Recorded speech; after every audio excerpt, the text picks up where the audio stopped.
Ei pessoal, bem-vindos a mais um vídeo, e se você acompanha a gente nas redes sociais, você já sabe que esse é o nosso último vídeo do mês e que foi feita uma enquete escolhendo o nosso último tema. E você votou, escolheu, e aqui estamos nós falando um pouquinho mais sobre servidor público, quais são as regras de aposentadoria em linhas gerais para esses segurados. Pois bem, vamos começar introduzindo o tema destacando que existem 3 grandes regimes de previdência social instituídos pela Constituição Federal.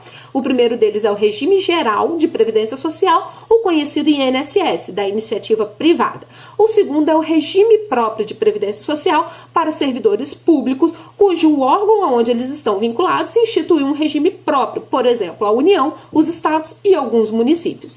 E o terceiro é o Regime Complementar de Previdência Social, aquele facultativo e complementa a renda da aposentadoria dos 2 regimes próprios, seja o dos servidores, seja do INSS.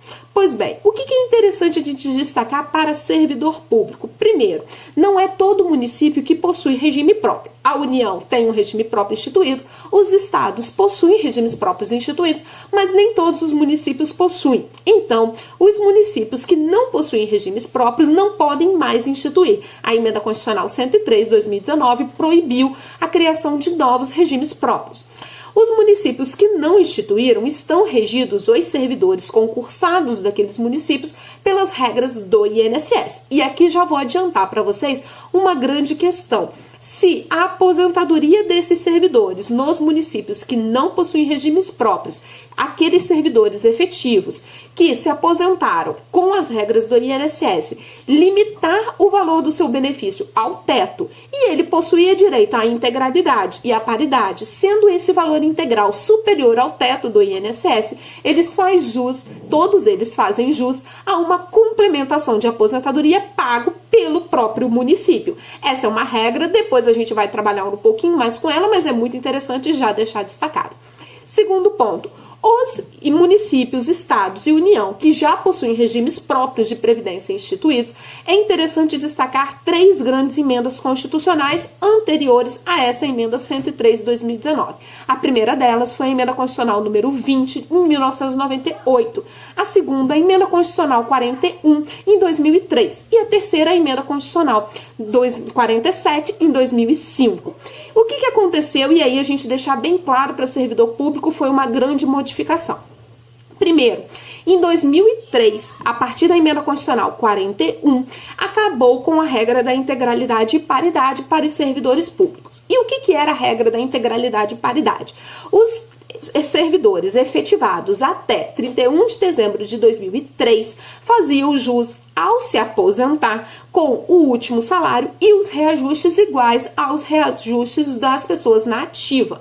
Isso acabou em 2003. Então, todo servidor público concursado a partir de 1º de janeiro de 2004 não possui mais a regra da integralidade e paridade. Eles se aposentam por média. Contudo, tanto a emenda 41 quanto a emenda 47 e agora a emenda 103 garantiu umas regras de transição para esses servidores públicos concursados antes de 31 de dezembro de 2003. Essas regras de transição garantem integralidade e paridade desde que atingidos alguns requisitos. Caso não se atinja esses requisitos, esses servidores ficam submetidos à média.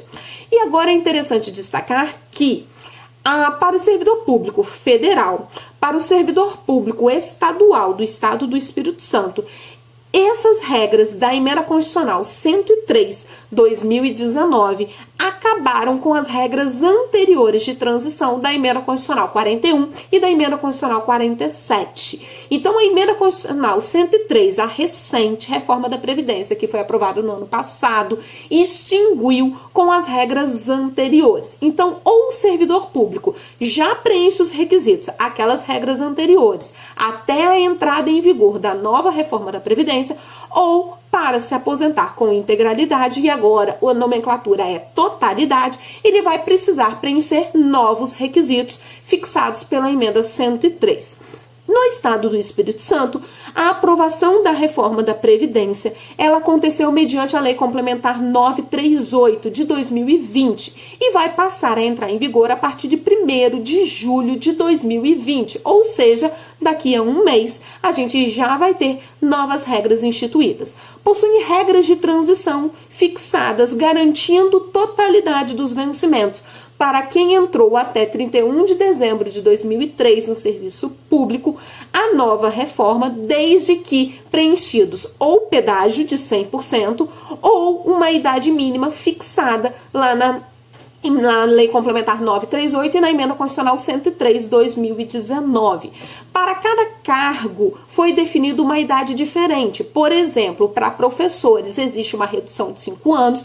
Para policiais, eu acabei de escrever um artigo trazendo para vocês, policiais civis, trazendo para vocês as novas regras. Não deixe de passar lá no nosso site e conferir esse artigo na íntegra.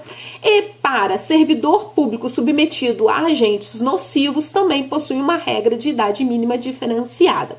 Agora, somente para a gente entender um pouquinho sobre como são essas novas regras, eu vou fixar com vocês a regra do direito adquirido. O que é? Bem, primeiro, o servidor público tem que ter implementado os requisitos até a data da entrada em vigor da emenda constitucional ou da lei complementar que alterou as novas regras previdenciárias. Então veja, se eu estou falando de servidor público federal, para ele ter direito adquirido a uma aposentadoria fixadas ou na emenda constitucional número 20, ou na emenda constitucional 41/2003, ou na emenda constitucional 47/2005, ele tem que ter fechado todos os requisitos até 12/11/2019, mesmo que ele venha a fazer o pedido da aposentadoria posterior a essa data. Isso se chama direito adquirido. Para servidor público estadual, ele precisa fechar os requisitos, seja na regra da emenda constitucional 98, número 20/98, seja na 41/2003 ou na 47/2005, até 30 de junho de 2020. A partir de 1º de julho de 2020, novas regras já estão em vigor.